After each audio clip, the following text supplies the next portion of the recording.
Addresses in Japan work very differently from how they do in other parts of the world.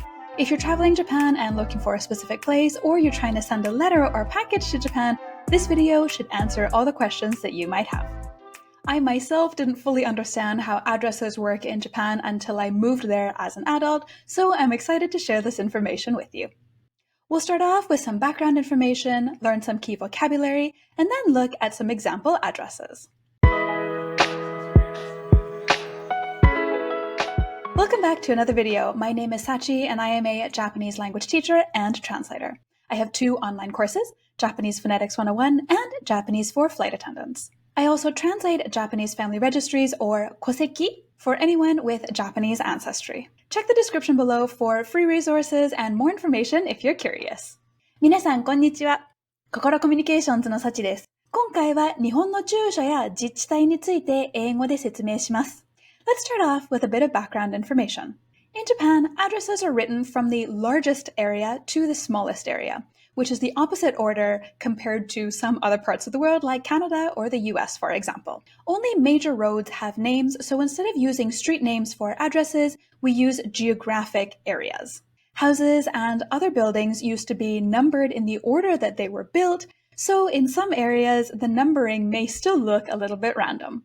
A few places like Hokkaido or Kyoto, for example, do have a different system for addresses from most of the rest of the country, so today we'll be looking at how addresses work in most of Japan, but not every single place. Let's look at the names of the different types of geographical areas that you'll come across in an address. First, the largest areas, the prefectures. We only use one word, prefecture, in English, but in Japanese, there are four types. They are todofuken. To is only used for Tokyo to get Tokyoto.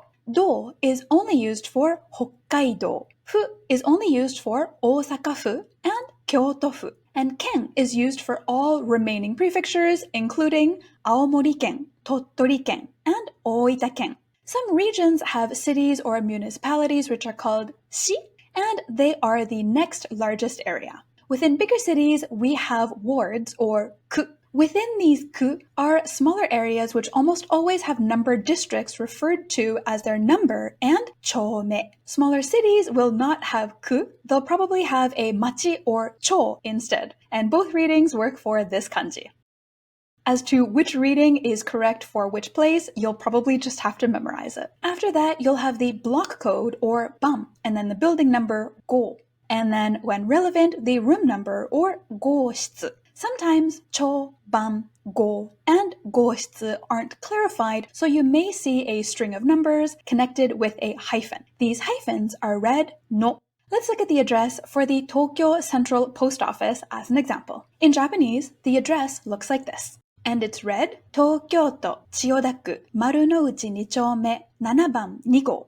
You'll recognize to, ku, chome, ban, and go. Let's add to this the postal code, which always comes before the main part of the address and always begins with this symbol. Lastly, we put the addressee, which in this case is the Tokyo Chuo Yubin Kyoku.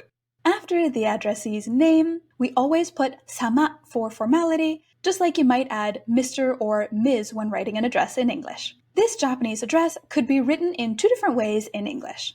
One way looks like this, and the other way looks like this. The only difference is whether the chome is written with the rest of the numbers or not. But both are correct. The names of places are always in the opposite order, but the numbers must always be in the same order no matter the language. Next, let's pretend you're writing a letter to a rural area. Usually in areas that don't have cities, the next largest area after the prefecture is a district or gun. Within gun, you will likely have either a cho or machi with this kanji, or a village, mura, or son, with this kanji. After the town or village name, the area might have owaza, aza, and or koaza. These large, medium, and small aza are place names, usually the names of the villages that were there in the Edo period. You can think of them as a settlement or district within a village. Lastly, you have the banchi, or lot number. Let's look at an example address from Aomori Prefecture. This is the address for the Sai Village office, and it's pronounced Aomori-ken Shimokita-gun, Sai-mura, Owaza, Sai, Aza, Nukamori, 20. you'll recognize 県、郡、村, 大字, and あざ. Let's add the postal code and the addressee, which is the village office or 村役場. You can write this in English but still choose to stick closely to its original Japanese version and have something like Sai Village Office 20 Aza Nukamori, Sai Village, Shimokita-gun, Aomori, and then postal code. Or you could have it more Englishy and have 20 Nukamori Sai Village, Shimokita District, Aomori, and postal code. Both versions of this address will get you to the right place. Let's try another address. This one is for a sand museum in Tottori Prefecture. The address in Japanese looks like this, and it's read Tottori Ken, Tottori Shi, Fukabe Chou, Yuyama, 2083-17. You'll recognize Ken, Shi, and Chou. This address could look like this, or this in English. Most addresses will look similar to the addresses that we looked at together in this video, but like I mentioned earlier, there are some parts of Japan which don't follow these rules. Even if you come across an address that doesn't look like the ones we looked at today, by knowing what we covered in this video, you'll have the foundational information you need to handle these other addresses.